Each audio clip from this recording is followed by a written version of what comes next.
शुक्रवारी संध्याकाळी पुणे जिल्ह्यातल्या दौंड तालुक्यातील यवतमध्ये मोठा राडा झाला।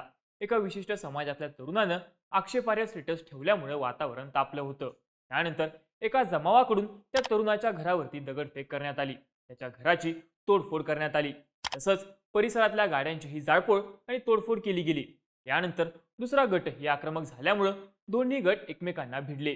त्यामुळे निर्माण झालेला तणाव शांत करण्यासाठी पोलीस तातडीनं घटनास्थळी दाखल झाले। त्यांनी जमावाला पांगवलं। त्यासाठी अश्रुधूर आणि सौम्य लाठीचार्जचाही वापर करण्यात आला। पोलिसांनी केलेल्या हस्तक्षेपानंतर परिस्थिती नियंत्रणामध्ये आली आणि परिसरामध्ये शांतता पसरली।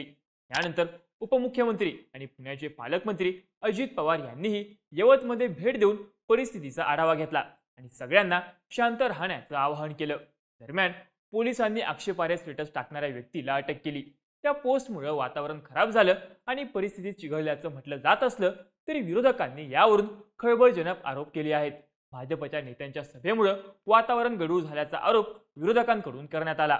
या राड्याच्या आदल्या दिवशी भाजप आमदार गोपीचंद पडळकर आणि राष्ट्रवादी काँग्रेसचे आमदार संग्राम जगताप यांनी यवतमध्ये जनआक्रोश मोर्चा काढला होता। छत्रपती शिवाजी महाराजांच्या पुतळ्याची विटंबना केल्याच्या निषेधार्थ हा मोर्चा झाला। यात पडळकर आणि जगतापांनी भाषणं केली। याच भाषणांमुळे परिस्थिती बिघडल्याचे आरोप आता विरोधकांकडून केले जात आहेत।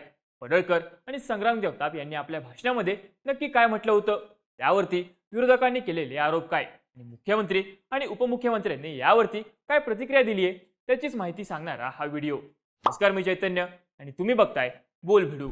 यवतमध्ये झालेल्या राड्याबद्दल आपण इंट्रोमध्ये माहिती घेतली, पण यवतमध्ये त्याआधी नक्की काय घडलं होतं ते थोडक्यात बघूया। 26 जुलैला यवत रेल्वे स्टेशन परिसरात असलेल्या निळकंठेश्वर मंदिरातल्या छत्रपती शिवाजी महाराजांच्या पुतळ्याची एका व्यक्तीकडून विटंबना करण्यात आली होती। ही घटना मध्यरात्रीच्या सुमारास घडली। ही विटंबना करणाऱ्या अमित सय्यद या तरुणाला पोलिसांनी अटक केली। या घटनेच्या निषेधार्थ यवत गावातल्या हिंदू आणि मुस्लिम बांधवांनी एकत्र येत निषेध मोर्चा काढला। यावेळी यवत इथल्या काल भैरवनाथ मंदिरासमोर निषेध सभेचं आयोजन करण्यात आलं होतं। त्या सभेला मोठ्या संख्येनं हिंदू आणि मुस्लिम बांधव उपस्थित होते। आरोपीवरती कठोरात कठोर कारवाई करण्यात यावी अशी मागणी दोन्ही समाजांकडून करण्यात आली होती। पोलिसांनी अमित सय्यदला अटक केल्यावरती त्याच्यावर कायदेशीर प्रक्रिया सुरू होती। आता हे सगळं झाल्यावरती गुरुवारी 31 जुलैला सकल हिंदू जनआक्रोश मोर्चाच्या वतीनं दौंड तालुका बंदची हाक देण्यात आली होती। तसंच या घटनेच्या निषेधार्थ यवतमध्ये एक मोर्चाही काढण्यात आला होता। भाजपचे आमदार गोपीचंद पडळकर आणि राष्ट्रवादी काँग्रेसचे आमदार संग्राम जगताप यांनी या मोर्चाचं नेतृत्व केलं। यावेळी गोपीचंद पडळकर आणि संग्राम जगताप यांनी भाषणं केली। या दोन्ही नेत्यांच्या भाषणाला यवतकरांचा जोरदार प्रतिसाद मिळाला होता। आता शुक्रवारी यवतमध्ये झालेल्या राड्याला जगताप आणि पडळकरांची ही सभाच कारणीभूत असल्याचे आरोप विरोधकांनी केले आहेत। विरोधकांचे हे आरोप आणि तिथल्या स्थानिकांचं याबाबत नक्की म्हणणं आहे काय ते बघूया। इथल्या मुस्लिम समाजाच्या लोकांनी माध्यमांना दिलेल्या माहितीनुसार छत्रपती शिवाजी महाराजांच्या पुतळ्याच्या विटंबनेच्या निषेधार्थ रविवारी जो मोर्चा गावात निघाला होता त्यामध्ये आम्ही सगळेजण सामील झालो। संबंधित आरोपीला कठोरातली कठोर शिक्षा करण्याची मागणीही आम्ही केली होती। त्यानं केलेल्या कृतीचा आणि आमच्या समाजाचा दुरान्वये संबंध नाही असं आम्ही स्पष्टपणे सांगितलं होतं। आरोपी गावापासून 3 ते 4 किलोमीटरवरती असलेल्या वस्तीवरती राहतो। त्याचं आमच्या गावात किंवा इथल्या मशिदीत येणं जाणं नाही। तो नशेखोर होता आणि नशेतच त्यानं ही विटंबना केली। त्याचा आम्ही मोर्चामध्ये निषेध केला असं स्थानिक मुस्लिम समाजातल्या लोकांनी सांगितलं। पण संध्याकाळी आणखी एक मोर्चा काढायचं ठरलं, पण त्यावेळी त्या मोर्चामध्ये मुस्लिम समाजानं सहभागी होऊ नये, हा फक्त हिंदूंचा मोर्चा आहे अशा आशयाच्या पोस्ट व्हायरल झाल्या। त्यामुळे आपल्या जाण्यानं काही अडचण होणार असेल तर आपण थांबू असा निर्णय समाजानं घेतला आणि मुस्लिम समाज त्या मोर्चामध्ये गेला नाही। पण त्या मोर्चामध्ये अत्यंत भडकाऊ भाषणं करण्यात आली। मुस्लिम समाजाकडून काही खरेदी करू नका असं सांगताना मुस्लिम समाजाबद्दल काही चुकीचे शब्द वापरण्यात आले, पण जनक्षोभ लक्षात घेऊन त्यावरती प्रतिक्रिया देण्यात आली नाही। त्यानंतर 31 जुलैला आमदार गोपीचंद पडळकर आणि संग्राम जगताप यांची गावामध्ये सभा झाली आणि त्यामध्ये दोन्ही नेत्यांनी भाषणं केली। या भाषणांमुळेच वातावरण बिघडल्याचं स्थानिक मुस्लिम समाजाचं म्हणणं आहे। तसंच शुक्रवारी ज्या व्यक्तीनं आक्षेपार्ह स्टेटस ठेवलं तो गावातला नसून बाहेरून आलेला असल्याचंही त्यांनी सांगितलं। आता 31 जुलैच्या भाषणामध्ये गोपीचंद पडळकर आणि संग्राम जगताप यांनी नक्की काय म्हटलं होतं ते थोडक्यात बघूया। त्यावेळी बोलताना पडळकर म्हणाले होते की छत्रपती शिवाजी महाराजांच्या मूर्तीला हात घालण्याची हिंमत येते कुठून, याच्या खोलामध्ये जायची आवश्यकता आहे। एका दोघांचं हे काम नाही, यासाठी बैठक झाली असेल, यामागं मोठं षडयंत्र आहे. म्हणून पोलिसांनी याच्या मुळापर्यंत जाऊन त्याचं घर पाडता येतंय का हे बघा. राज्यात मुख्यमंत्री खमकाय, करा धाडस, असं गोपीचंद पडळकरांनी आपल्या भाषणामध्ये म्हटलं होतं. तसंच आपल्या हिंदू धर्माचे पूर्वज छत्रपती शिवाजी महाराजांच्या पुतळ्याची विटंबना केली जात असेल तर त्याला उत्तर देण्यासाठी जबाबदारी आपली असेल, असंही पडळकरांनी म्हटलं होतं. तर संग्राम जगताप यांनी बोलताना या घटनेची मनामध्ये खंत आहे, त्या परिसरातले लोक इथं गप्प का याचीही खंत आहे. ऍक्शनला रिएक्शन ताबडतोब यायला हवी होती. ज्या दिवशी ही घटना घडली त्याच्या दुसऱ्या दिवशी मला कळलं. मी इथल्या पीआयना फोन केला, तेव्हा पोलिसांनी आरोपीचा शोध चालू असल्याचं सांगितलं.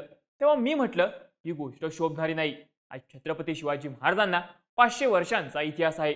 हा इतिहास कोणी पुसण्याचा प्रयत्न करत असेल तर आपल्या लोकशाहीमध्ये पहिला अधिकार आपल्या खाकी वर्दीचा आहे. त्यामुळं खाकी वर्दीचा धाक दाखवणं आणि ही झुरळ पायाखाली तुडवणं ही पोलिसांची जबाबदारी असल्याचं संग्राम जगताप म्हणाले होते. तसंच जर तुम्हाला कुणाचं प्रेशर असेल तर मग हळूच आमच्या कानात सांगा, मग आम्ही आहोतच, असंही जगताप म्हणाले होते. आता या सगळ्यावरून विरोधकांनी केलेले आरोप काय आहेत तर ते बघूया. आक्षेपार्ह स्टेटसमुळे यवतमध्ये राडा झाल्याची गोष्ट खरी असली तर याला इथे वातावरण खराब होईल अशी भाषणं करण्यात आल्याचा आरोप विरोधकांनी केलाय. याबाबत बोलताना शरद पवार गटाचे आमदार जितेंद्र आव्हाड म्हणाले की हे दुर्दैवी आहे. ज्या भागांमध्ये कधी जातीय तणाव झाले नाहीत तिथे तणाव निर्माण झालाय. राजकीय हितासाठी महाराष्ट्राचं स्वास्थ्य खराब करण्याचं काम सुरू आहे. हे निंदनीय आहे. तणाव शांत करण्याचं काम पुढाऱ्यांचं असतं, पण सध्याचे पुढारीच जातीय तणाव निर्माण करण्याचा प्रयत्न करतायत अशी टीका जितेंद्र आव्हाड यांनी केली. तर शरद पवार गटाचे आमदार रोहित पवार यांनी सुद्धा यावरती प्रतिक्रिया दिली आहे. महाराजांच्या पुतळ्याची विटंबना करणाऱ्यावरती कारवाई करण्याची मागणी तिथल्या गावकऱ्यांनी केली होती. हे झाल्यावरती दुसऱ्या तिसऱ्या दिवशी तिथं मोठी सभा झाली. त्यामध्ये द्वेष वातावरण गढूळ करण्याचा प्रयत्न भाजपच्या काही नेत्यांकडून करण्यात आला. तरीही तिथे अनेक वर्षांपासून सलोख्यानं राहत असलेल्या समाजाने सामंजस्याची भूमिका घेतली होती. पण एक माणूस बाहेरून आला, तो इथं भाड्यानं राहत होता, त्यानं मुद्दामून चुकीची पोस्ट केली आणि त्यामुळं वातावरण पुन्हा गढूळ झालं. पण तिथं हिंदू आणि मुस्लिम समाज एकत्रितपणे प्रश्न सोडवण्याच्या भूमिकेमध्ये असताना तुम्ही तिथं मोठी सभा घेऊन वातावरण दूषित करत असाल तर ते योग्य नाही. तिथल्या स्थानिकांना वाद नकोय, त्यामुळं तिथं सलोखा राहणं महत्वाचं आहे. स्थानिक स्वराज्य संस्थांच्या निवडणुका डोळ्यासमोर ठेवून सत्तेतले लोक द्वेष निर्माण करण्याचा प्रयत्न करत असतील तर ते सहन केलं जाणार नाही, असा थेट इशारा रोहित पवारांनी दिला. या सगळ्या राड्यावरती ठाकरे गटाचे खासदार संजय राऊत यांनी सुद्धा सरकारवरती आरोप करताना महाराष्ट्रामध्ये जातीय आणि धार्मिक दंगली घडवण्याच्या सुपाऱ्या सरकारी पक्षांकडूनच दिल्या जात आहेत. महाराष्ट्र आधी असा नव्हता. लहान लहान घटनांवरून दंग्यांचे भडके उडत आहेत. वातावरणामध्ये तणाव आणि धार्मिक विद्वेष निर्माण करायचा आणि मग अशा पद्धतीनं समाजामध्ये विष पसरवून निवडणुकीला सामोरं जायचं, हे फक्त महाराष्ट्रातच नाही तर देशभरामध्ये भारतीय जनता पक्षाचं राष्ट्रीय धोरण ठरलेलं आहे, असा गंभीर आरोप संजय राऊत यांनी केलाय. दरम्यान यवतमधल्या या राड्यानंतर उपमुख्यमंत्री आणि पुण्याचे पालकमंत्री अजित पवार यांनी यवतला भेट दिली. तेव्हा त्यांनी माध्यमांशी संवाद साधला. या घटनेनंतर आता परिसरामध्ये शांतता आहे. ज्यानं पोस्ट केली तो इथला नाही. काही वर्षांपूर्वी तो नांदेडमधून इथं आला आणि इथं मजुरीचं काम करत होता. त्याआधी काही घटना घडल्यामुळं तोडफोड आणि जाळपोळ झाली. त्याचे पंचनामे केले जातील. 2 गाड्यांचं नुकसान झालंय, पण सगळेजण सुरक्षित आहेत. गुरुवारी आमदारांची भाषणं झाली, त्यात अडचणी येणार नाही याची खबरदारी घेण्यात आली होती. पण शुक्रवारी त्या व्यक्तीनं मध्य प्रदेशातल्या एका घटनेची पोस्ट केल्यामुळं हा उद्रेक झाल्याची वस्तुस्थिती मी नाकारत नाही. आता पोलिसांनी इथं कलम 144 लागू केलंय. त्यामुळं कोणीही अफवांवरती विश्वास ठेवू नका, असं आवाहन अजित पवारांनी केलं. या सगळ्या प्रकरणावरती मुख्यमंत्री देवेंद्र फडणवीस यांनी सुद्धा प्रतिक्रिया दिली आहे. बाहेरच्या व्यक्तीनं चुकीचं स्टेटस ठेवल्यानं तणाव निर्माण झाला, पण पोलिसांनी तणाव शांत केला.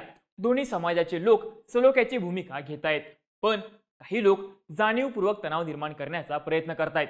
त्यांच्यावरती कारवाई केली जाईल, असं फडणवीस म्हणाले.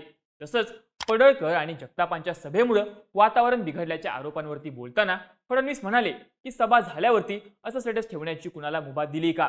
एखाद्या धर्मावरती किंवा त्या धर्माचा अवलंब करणाऱ्यांवरती अशा प्रकारे चुकीची टीका करण्याचा कुणालाही अधिकार नाही. त्यामुळे सभेचा आणि या घटनेचा संबंध जोडण्याचं कारण नाही.